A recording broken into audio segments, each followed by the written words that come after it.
Hey guys, Marianne Elliott from 360 Mortgage Solutions. So today I wanted to jump on and have a chat to you about first home buyers and more specifically the increase in first home buyers looking to get into the market using an investment property.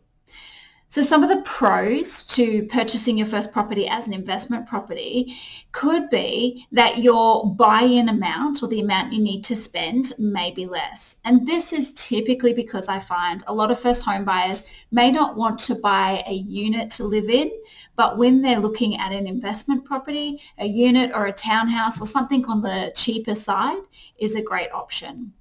There's also some tax incentives when you're buying an investment property. So speaking to your accountant about how that looks for you in your particular situation is really important.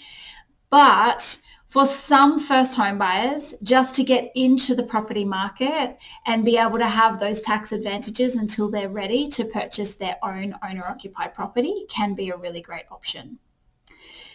Now, a common conversation I'm having with first home buyers when they're looking at buying an investment property rather than an owner occupied for the first property is around the structure.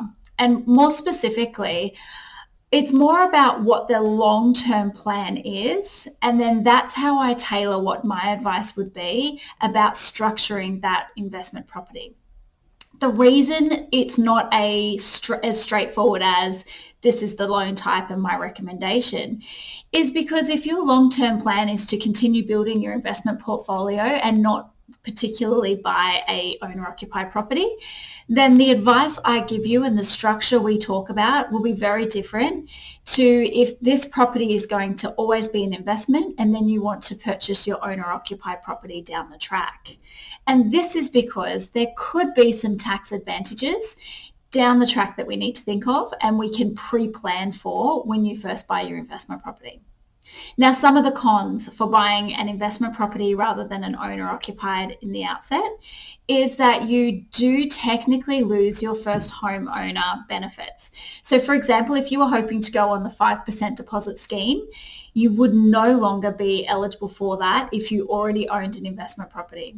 And similar to your stamp duty exemptions, if you buy an investment property in your first purchase, then when it comes time to buy your owner-occupied property, you would no longer qualify for the stamp duty exemption, so you would be paying stamp duty on the subsequent purchase.